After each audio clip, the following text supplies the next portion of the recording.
What's up, guys? You're listening to another episode of Selling on Amazon with Willie Isom. In this episode, we're going to talk about how to come up with a product line that changes your life. I've got 10 criteria here for a product line that can change your life, or that will change your life when you execute the business strategy that we teach you guys here on the podcast, and also, of course, in the other resources and all the content that we're trying to put out there for you guys. And the reason why the inspiration came for this episode to talk about product line versus, how to come up with a product that changes your life is because I want you to think bigger picture when you're trying to come up with your first product idea. I think we get too narrow-minded when we're starting our brands that we just think about a product as one SKU, like one product. But when you start to think about products and ideas in terms of product lines, that really opens the doors for possibilities, and it gives you a better chance for success. Because with most products, I would say, most products that are part of a product line that have different variations or designs, not all of them are going to perform equally. Within a product line, within different variations, some of those variations are going to perform very well and some of them are not going to perform well. And if you,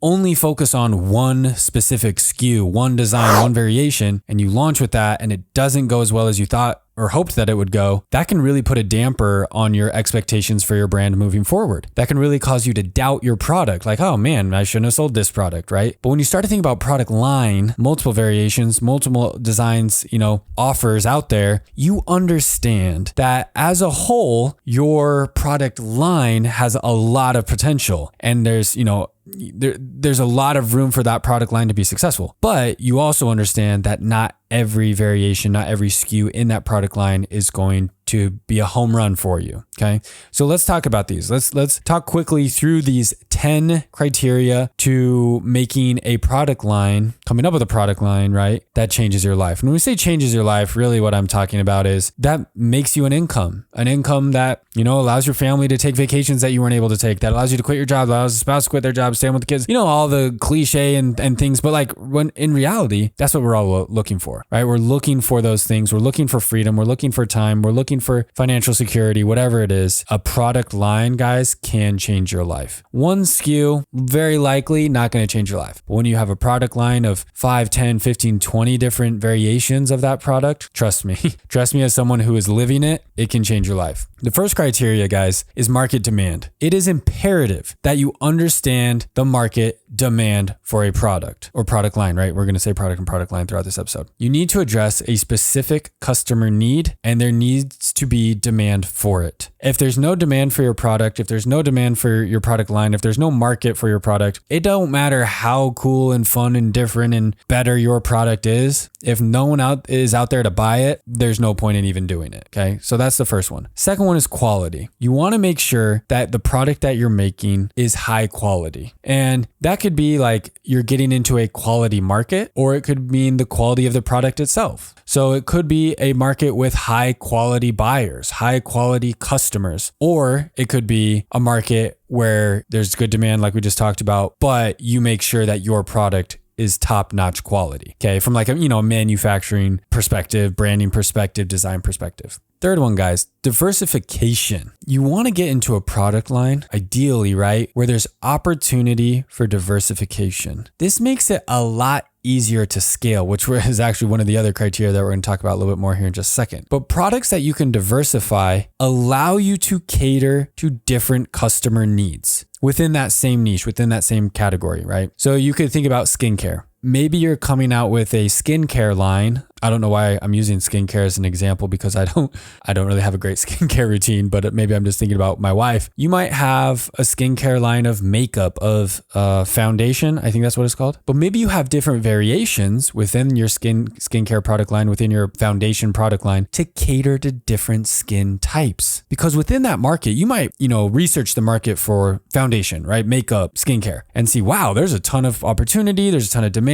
But again, within that product line, you are able to diversify your offerings. So for skincare, it could be, different colors, tones, more oil, less oily skin, right? Depending on the different skin types of your customer. For us, like dog bandanas, it could be different designs. It could be girl designs, boy designs, holiday designs, year-round designs, gender-neutral designs, like all sorts of different designs that cater to different customer needs within that product line. So think about that too when you're getting into a product line. Can I diversify my SKUs, my variations, my offerings within this product line to cater to unique customer needs within this category? Next one is innovation. A product line that you're able to give regular updates to, improvements to, new additions to the product based on customer feedback or market trends will help keep your product relevant into the future and competitive when other people start selling that same product. So if it's a product that, you can improve the quality of the material, improve the quality of the design, improve the quality of the shape, the fabric, the printing, the components, all the different elements based on the customer feedback that you get. That's a sign of a good product line that you can stay relevant, keep fresh, keep new, keep updated as market trends change. The easy example in this scenario, guys, is anything to do with design. Now, I'm not saying you have to only sell products that are design based, but if we're using that as an example, trends are always changing. What's in today for design and fashion may not be what's in tomorrow or a year from now or 2 years from now. You know what I'm saying? So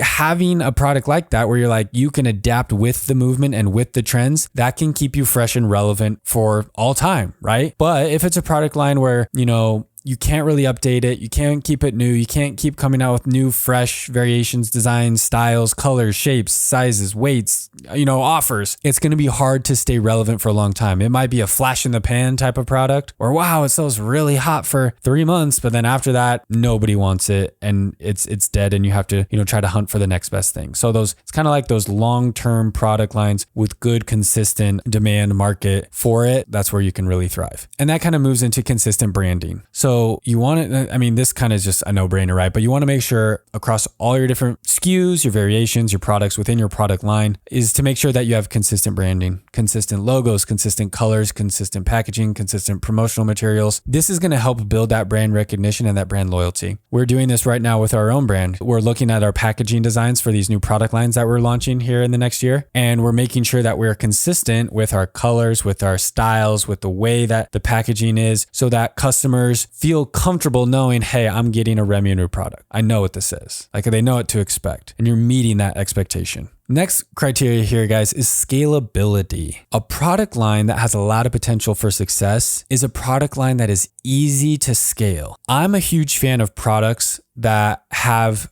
variations for this reason alone. It's very easy to scale. If you're coming out with a product that's like a one-time type of thing and there's really no other variations from there, it's really hard to scale because you only have that one SKU. You're putting all your eggs in your basket of that one SKU. And if that one SKU does good, great. But if it doesn't sell super well, you got to start all the way from ground zero, finding the next product, doing the research, trying to look for a factory, ordering samples. But if it's a product line that you can easily create variations, whether it's color, size, shape, style, design, all the different ways you could create a variation of something, it's really easy to come out with more SKUs. You already have the factory. You already have done the samples. You already have the operations in place. You already know what to expect. Likely you already have the shipping, the packaging, all that's already done. It's just a matter of different color, different design, different style, different size, right? And that's a lot easier to keep launching new products than completely doing a whole different product line, product category. So think about product lines, products, ideas that have multiple different ways that you can create variations of that product. Kind of wrapping up here on the tail end, profit margin. Obviously, if you're getting into a product or product line, you want to make sure that the profit margin is there. Look at the market pricing, look at the cost to manufacture these products, these different styles, variations of the product line, and see what those profit margins can be for you across the board of all the different, like I said, styles, variations, sizes of maybe that product in that product line. Complementary products. Finding a product line, coming up with a product line that also has complementary products gives you a lot of potential down the road for your brand. So if it's a product line, we're like, hey, let's start with this product line, but understand that in the future, our customers, when we build up our brand recognition, brand loyalty, they will come back to us for the other product lines, the other complementary products. So you think about clothing. Okay, this is kind of pretty basic example, but I think it's a good example. Talk about clothing. You may launch your brand with shirts, t-shirts, right? Most of us don't have the budget to start a brand, launch a brand with shirts, hoodies, sweats, jackets, pants, socks, underwear. Like, we don't have the funds to launch a full scale brand with all those SKUs all at once. But if we launch a brand with shirts, we know, okay, there are a ton of complementary products to shirts in clothing, meaning shorts, pants, hoodies, hats, socks, right?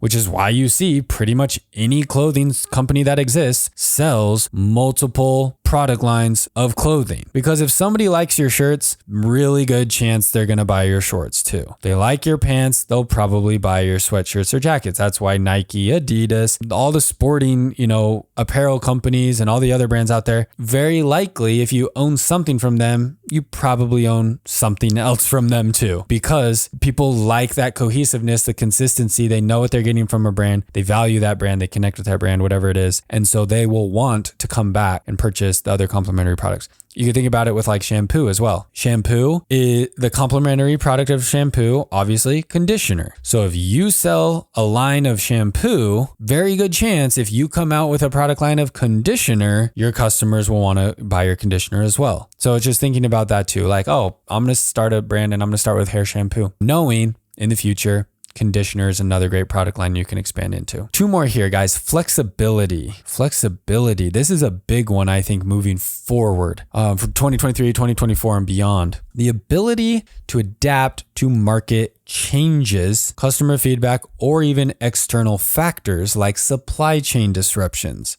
This was something that we faced here in the United States when COVID hit. Major supply chain disruptions. Now, if you were selling washing machines sourced from China, you were in a really tough spot with the supply chain disruptions because you were forced to ship by boat. So you had to come into the port, Long Beach, maybe up in Washington, but there's only so many places that a boat with containers on it can park in the United States, right? There's only so many ports. So if there's an issue with the supply chain, with the ports, with the workers there, you're shucks out of luck, right? Like, you're just chilling for months and months and months, like floating cash, hoping you can stay afloat long enough till you get back in business and can start to make some profit again. But if you're selling a different product, like what Andy teaches, small, lightweight, and simple, right? And maybe you were shipping boat, to increase your profit margins, but something happens with boats and you have to ship air, you still got a business. Or let's say you were shipping air and something happens with air, and so you got to switch to boat, still got a business, right? So,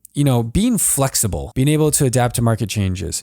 Again, these are pretty dramatic examples, and I pray we never have to really deal with this again. But COVID again, like, everyone was stuck inside. No one could really go outside. No one was going to work. No one could go to the grocery store. We couldn't go to restaurants for months. Are you selling a product that's affected by that? Greatly affected by that. I mean, if you're selling a product that belongs in people's homes, then yeah, you're probably not really affected by that. In fact, for a lot of people, if you're selling a product that belongs in people's homes, COVID was great for you because everyone was stuck at home. So if you're selling home products, like, more and more people are buying those because they're stuck at home all day. So keeping that in mind as well with the flexibility standpoint is this a product that's flexible? Market changes, society changes, supply chain disruptions, even again, kind of based on like customer feedback and whatnot. Like, is this a product that's flexible enough that like I can quickly adapt and change and update, whether it's the product itself, the design, the quality, or like, okay, let's talk one more example really quick on flexibility, like the material. Like, maybe it's made of a certain material and maybe maybe you're getting your product made in China out of a certain material. Let's say it's textile. So your textile product coming out of China. Well, let's say there's something that happens with the US government in China, and now there's a 50% tax on textiles. Can you pivot to India? Can you pivot to Mexico? Can you pivot to Vietnam? Is it a product? Is it a material? Is it a manufacturing that can easily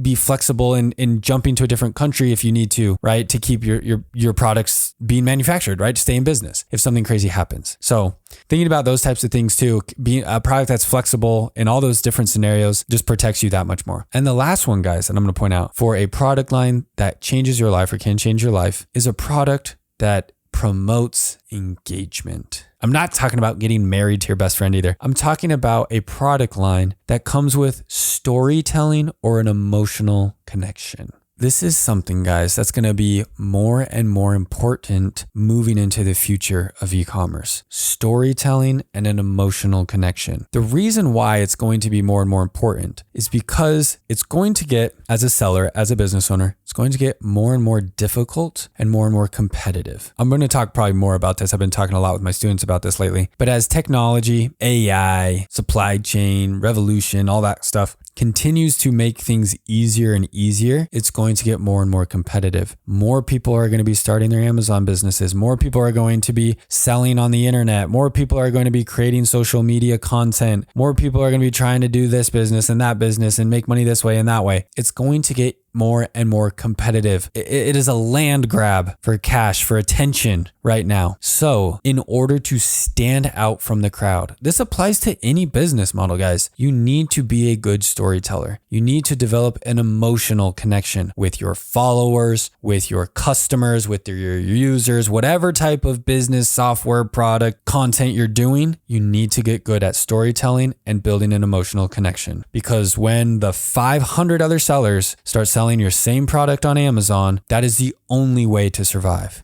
Someone, I guarantee you guys, someone will be willing to sell your product for a lower price. Your exact product. They will be willing to create and sell your exact product for a lower price, a lower profit margin.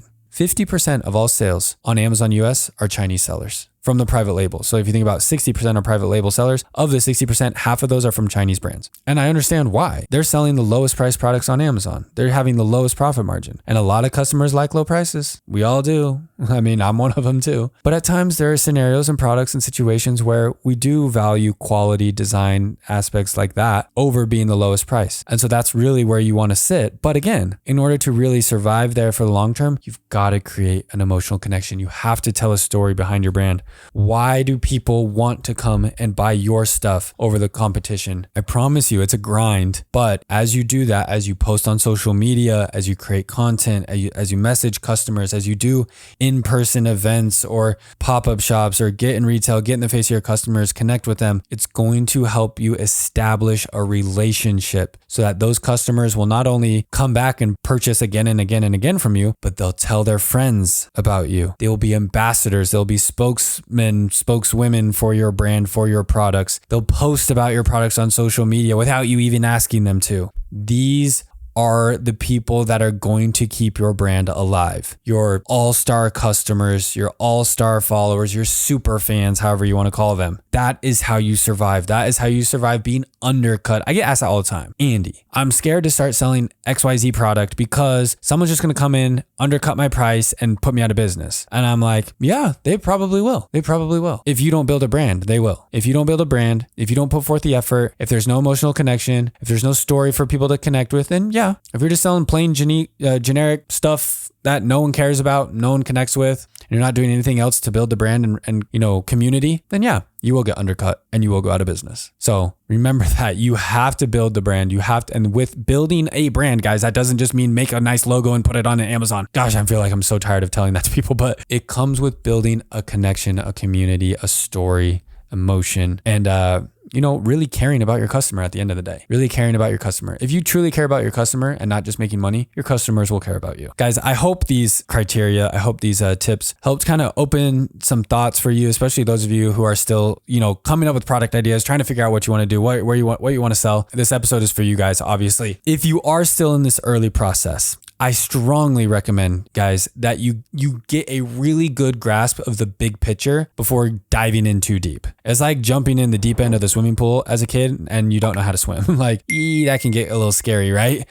So on my website, in the description, show notes right below this video or podcast, if you're listening, just go to my website, MZy&x.com. I've got all my resources there. Guys, I've got free resources, cheap resources. Like if you're like, Andy, quit trying to sell me your super expensive course. Like I'm really not. Like I want you to find the program, the resources that's right for you, but please educate yourself on the big picture of this business before getting too far down that you're like, oh crap, I wish I would have gone back and done it differently. I can't tell you how many messages I get from people saying, Andy, I came to your podcast, I came to your course, I bought your programs. I wish I would have known about this sooner, because they were in some other program or about some other coaching course or something, and they didn't know the big picture before starting. They didn't and I didn't know it was going to be like this. I didn't know I was going to have to run ads. I didn't know product photography would be so important. Like, they didn't understand all the big picture elements of the business, and they just dove in and thought, oh, I'm going to make $1 million doing this. Like, oh crap, there's a lot more to this. So check out my resources, check out my programs, find the one that's the right fit for you, get the big picture before diving in too deep. And I promise you're going to save a lot of time, a lot of money, a lot of tears, a lot of heartache and frustration if you do that. But I appreciate everyone who has been supporting the podcast, supporting my content, sending me those nice messages, leaving reviews, guys. We are on our way approaching 300 episodes. This is absolutely crazy, but it's all thanks to you guys for continuing to listen and support. So I'm here as long as you guys will have me. Once again, guys, I'm Andy. You're listening to Selling on Amazon with Andy Isom. We'll see you in the next episode.